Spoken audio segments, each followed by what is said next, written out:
नमस्कार दोस्तों। आप सब कैसे हैं? मुझे आशा है कि आप सभी नए साल का आनंद ले रहे होंगे।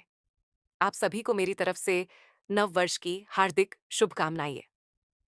तो आज की जो कहानी है वो हमारे एक सब्सक्राइबर की है। अगर आपको भी अपनी स्टोरी शेयर करनी है तो आप मुझे इंस्टाग्राम पर शेयर कर सकते हैं। इंस्टाग्राम प्रोफाइल का लिंक नीचे डिस्क्रिप्शन बॉक्स में दे रही हूँ। और हाँ, इस कहानी को लाइक, शेयर और चैनल को ज़रूर सब्सक्राइब करें। अब शुरू करते हैं आज की कहानी को।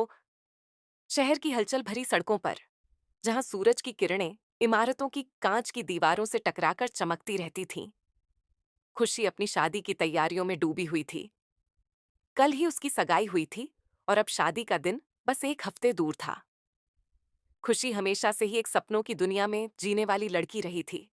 उसके विचारों में रंगीन गुब्बारे तैरते रहते और हर पल में जादू की चिंगारियां बिखरती। लेकिन इस बार उसकी उत्सुकता का केंद्र कुछ और था। उसका सबसे करीबी दोस्त आदित्य। आदित्य और खुशी की दोस्ती बचपन की थी। स्कूल के दिनों में जब खुशी को कोई लड़का तंग करता तो आदित्य उसका ढाल बन जाता। कॉलेज में जब खुशी की का पहला प्यार टूट गया तो आदित्य रात भर उसके साथ बैठा, आइसक्रीम खिलाता और चुटकुले सुनाता।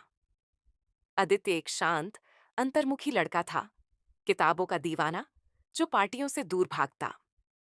लेकिन खुशी के लिए वह हमेशा तैयार रहता। इसलिए जब खुशी ने उसे फोन किया और कहा, आदित्य, मेरी शादी में तुम्हें कुछ स्पेशल करना होगा, तो आदित्य ने बिना सोचे हामी भर दी।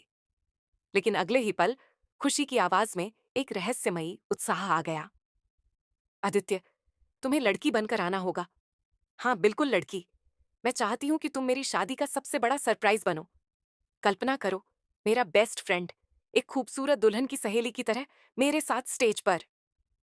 खुशी की हंसी फोन की लाइन में गूंज उठी, लेकिन आदित्य के चेहरे पर पसीने की बूंदें छलक आईं। खुशी, क्या मजाक कर रही हो? मैं लड़की बनूं? मैं तो कभी हील्स तक नहीं पहना पाया, उसने हकलाते हुए कहा। लेकिन खुशी का स्वर गंभीर हो गया।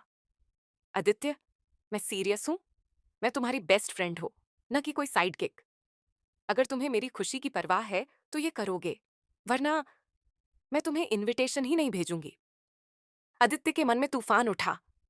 एक तरफ उसकी दोस्ती की डोर जो सालों से बंधी थी, और दूसरी तरफ उसकी अपनी असुरक्षा। वह हमेशा से ही अपनी पतली काया और नरम चेहरे की वजह से दोस्तों के मजाक का शिकार होता रहा। लेकिन खुशी की आंखों में झलकने वाला दर्द देखकर, जो फोन पर ही महसूस हो रहा था, उसने हार मान ली। ठीक है खुशी, मैं आऊंगा, लेकिन लेकिन तुम्हें सब अरेंज करना होगा। मेकअप, ड्रेस, सब कुछ। मैं अकेला ये नहीं कर पाऊंगा। खुशी की चीख फोन से बाहर आ गई। यस, मैं जानती थी तुम मेरा हीरो हो। कल सुबह आ जाना, मैं तुम्हें महक के पास ले जाऊंगी। वह मैजिकियन है मेकअप की दुनिया में। अगली सुबह आदित्य का दिल धक धक कर रहा था। वह एक छोटे से सैलून में खड़ा था, जहां हवा में परफ्यूम और हेयर स्प्रे की खुशबू घुली हुई थी। महक, एक 30 साल की स्टाइलिश महिला, लंबे काले बालों और चमकदार स्माइल के साथ वहां मौजूद थी। उसके पास मेकअप की एक पूरी आर्मी थी। ब्रश, पाउडर, कलर पैलेट्स जो किसी जादूगर के औजारों जैसी लग रही थीं। खुशी ने आदित्य को पेश किया। महक दीदी, ये मेरा भाई आदित्य है। इसे अदिति बनाना है। ऐसी अदिति जो सबको हैरान कर दे। महक ने आदित्य को ऊपर से नीचे तक देखा, जैसे कोई आर्टिस्ट कैनवास को स्कैन करता है। चिंता मत करो डार्लिंग, तुम्हारी स्किन तो पहले से ही परफेक्ट है। बस थोड़ा जादू लगेगा। बैठ जाओ। ट्रांसफॉर्मेशन की शुरुआत हुई। महक ने सबसे पहले आदित्य के चेहरे को साफ किया, फिर एक हल्का फाउंडेशन लगाया जो उसकी व्हीटिश स्किन टोन से बिल्कुल मैच कर रहा था। ब्रश की हर स्ट्रोक के साथ आदित्य का चेहरा चिकना और चमकदार होता जा रहा था। फाउंडेशन सिर्फ कवर नहीं करता, ये कॉन्फिडेंस देता है, महक ने मुस्कुराते हुए कहा। फिर आया कंटूरिंग का दौर। महक ने ब्रॉन्ज पाउडर से आदित्य के गालों, नाक और जबड़े को हल्के से शेड किया। इससे उसका चेहरा नरम और फेमिनिन दिखने लगा, जैसे कोई प्रोफेशनल मॉडल। आदित्य ने आईने में झांका और खुद को पहचानने में मुश्किल हुई। ये ये मैं हूं, उसने बुदबुदाया। अगला स्टॉप था आंखें, आदित्य की सबसे कमजोर कड़ी। महक ने एक सूक्ष्म ब्राउन आई शैडो लगाया जो उसकी आंखों को गहराई दे रहा था। फिर एक पतली ब्लैक आईलाइनर की लाइन खींची जो विंग्ड टिप के साथ थोड़ा ड्रामेटिक थी। आंखें आत्मा का आईना होती हैं, महक ने कहा, और तुम्हारी आत्मा तो पहले से ही खूबसूरत है। होठों पर एक सॉफ्ट पिंक लिपस्टिक लगाई गई जो गुलाबी दमक के साथ चमक रही थी। आदित्य के होंठ, जो हमेशा सूखे और बेजान लगते, अब जीवंत हो चुके थे। बालों का जादू अब बारी थी। आदित्य के छोटे बालों को एक साइड में छिपाया गया और उसके सिर पर एक लंबा वेवी ब्राउन विग पहनाया गया। महक ने इसे एक स्लीक कर्ल्ड पोनीटेल में स्टाइल किया, ऊंचा बांधा ताकि चेहरा खुला रहे। विग के बाल इतने नेचुरल थे कि हवा में लहराते हुए असली लग रहे थे। वॉल्यूम ऐड करने के लिए थोड़ा स्प्रे, महक ने कहा, और आदित्य के सिर पर एक हल्की चमक आ गई।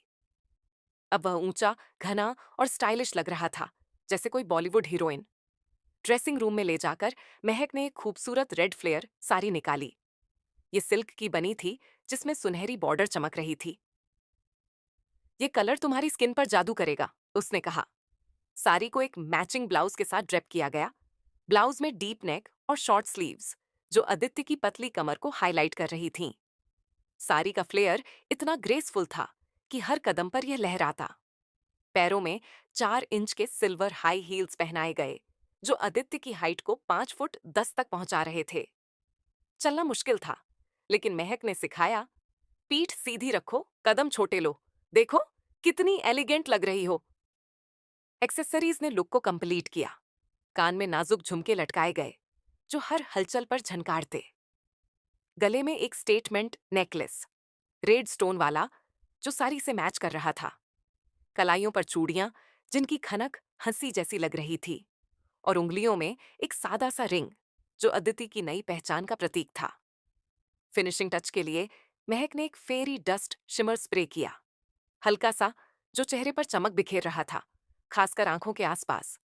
फिर फॉल्स आई लैशेज लगाए गए, लंबे वॉल्यूमेंस जो आदित्य की आंखों को डॉलाइज दे रहे थे।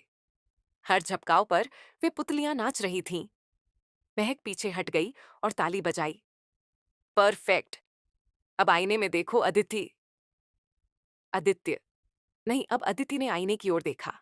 सामने एक आत्मविश्वासी, चमकती हुई लड़की खड़ी थी। लंबे बाल, खूबसूरत साड़ी और वो मुस्कान जो आदित्य कभी नहीं दे पाता था। उसके मन में एक अजीब सी आजादी का एहसास हुआ। सालों की असुरक्षा, शर्म, सब धुल गया। वो खुद से बोला, ये मैं हूं, ये फ्रीडम है। आंसू आ गए आंखों में, लेकिन खुशी से। तभी दरवाजा खुला और खुशी अंदर आई। वह रुक गई, मुंह खुला छोड़ दिया। वो वो क्या है? आदित्य? नहीं, ये कौन है? उसकी आवाज कांप रही थी। आदित्य ने धीरे से मुस्कुराया, हील्स पर बैलेंस करते हुए आगे बढ़ा। हाँ खुशी, मैं ही हूं। तेरा सरप्राइज पसंद आया? खुशी की आंखें नम हो गईं। वह दौड़कर आदित्य को गले लगा लिया। पसंद आया? ये तो कमाल है। तुम कितनी स्टनिंग लग रही हो, जैसे कोई राजकुमारी। Thank you Aditya. अदिति, ये मेरी शादी को यादगार बना देगा। शादी का दिन आया। बैंड बाजे और मेहमानों की भीड़ में अदिति खुशी की बगल में खड़ी थी। लेकिन दूल्हा आने से पहले खुशी को कुछ जरूरी काम से अंदर जाना पड़ा और अदिति को अकेले ही हॉल के कोने में खड़ा होना पड़ा। वहां फूलों की मालाओं और रंग बिरंगी लाइट्स के बीच अदिति थोड़ी घबराई हुई थी। हील्स में खड़े खड़े उसके पैर दुखने लगे थे और वह सोच रही थी कि ये नया रूप कितना अनजाना है। तभी पास ही खड़े कुछ लड़के, खुशी के कॉलेज के दोस्त, की नजर अदिति पर पड़ी। वे शराब के गिलास लिए हंसते बोलते आकर्षित होकर करीब आए। एक लंबे कद का लड़का जिसके बाल जेल से चिपके हुए थे ने सबसे पहले बात छेड़ी। वाह, क्या बात है! आप कौन हैं? खुशी की कोई रिश्तेदार लग रही हो। ये सारी तो कमाल है। रेड सूट करती है आपको। डांस फ्लोर पर चलें क्या? उसकी आंखों में शरारत भरी चमक थी और बाकी लड़के हंस पड़े जैसे कोई कंपटीशन चल रहा हो। अदिति का दिल तेज धड़कने लगा। वह तो बस सरप्राइज देने आई थी, लेकिन यह ध्यान का केंद्र बन जाना। एक और लड़का, चश्मा लगाए वाला, ने आगे बढ़कर कहा, अरे यार, इतनी खूबसूरत हो और अकेली। फोन नंबर तो दो ना, बाद में कॉफी पर मिलेंगे। खुशी की शादी के बाद पार्टी तो बनती है। वे घेरा डालने लगे, तारीफों का पुल बांधते, बालों की तारीफ, साड़ी की तारीफ, यहाँ तक कि चूड़ियों की खनक को भी। अदिति ने मुस्कुराने की कोशिश की, लेकिन अंदर से घबरा रही थी। नहीं नहीं, मैं मैं बस खुशी की फ्रेंड हूँ।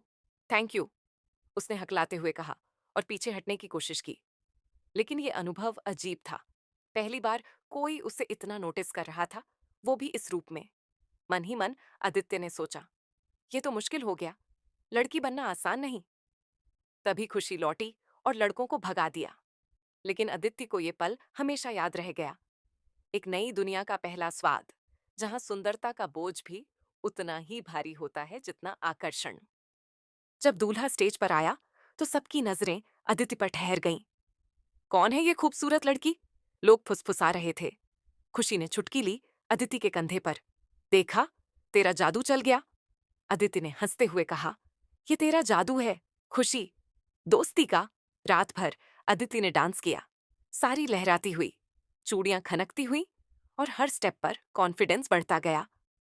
उसने खुशी के परिवार की आंटियों से बातें की, जो उसे अपनी बेटी की तरह गले लगाती रहीं, और बच्चों के साथ खेली, जो उसके बालों में फूल सजाने लगे। एक बुजुर्ग चाची ने कहा, बेटी, तुम्हारी मुस्कान तो सूरज जैसी चमक रही है। खुशी को ऐसी सहेली मिली, वाह। अदिति ने महसूस किया कि यह रूप न सिर्फ बाहरी बदलाव था, बल्कि अंदर की ताकत को जगाने वाला था। वह अब शर्म से नहीं बल्कि गर्व से चल रही थी, जैसे कोई तितली जो कोकून से निकल आई हो। शादी खत्म होने पर जब मेकअप उतरा और विग हटा, आदित्य ने आईने में खुद को देखा, लेकिन अब चेहरा वैसा ही नहीं लग रहा था। वो नई चमक बाकी थी। ये सिर्फ एक सरप्राइज नहीं था खुशी, उसने कहा, ये मेरी जिंदगी का टर्निंग पॉइंट था। मैंने सीखा कि खुद को एक्सप्रेस करना कितना लिबरेटिंग है। खुशी ने आंसू भरी आंखों से उसे देखा और बोली, और मैंने सीखा कि दोस्ती की कोई सीमा नहीं होती। तूने मुझे न सिर्फ सरप्राइज दिया, बल्कि मेरी शादी को एक अनमोल याद बना दिया। दोनों ने वादा किया, अगली बार खुशी आदित्य की शादी में बॉय बनकर आएगी और वे साथ में और भी एडवेंचर्स करेंगे। महीनों बाद आदित्य ने एक थिएटर ग्रुप ज्वाइन किया, जहां वह रोल्स निभाता और अपनी क्रिएटिविटी को उड़ान देता। खुशी की शादी की वो रात उनकी जिंदगी में एक नया अध्याय खोल गई, दोस्ती की, सेल्फ डिस्कवरी की और अनलिमिटेड पॉसिबिलिटीज की। दोनों अब भी हंसते हैं उस सरप्राइज पर, लेकिन दिल में जानते हैं कि ये जादू कभी खत्म नहीं होगा। कैसी लगी आप लोगों ये कहानी? कमेंट बॉक्स जरूर बताएं। और अगर आपके दोस्त ने ऐसी कुछ चीज अपनी शादी में आपसे करने को बोली, तो क्या आप ये करोगे? ये भी कमेंट बॉक्स में बताइए। और चैनल को सब्सक्राइब करना ना भूलें। धन्यवाद।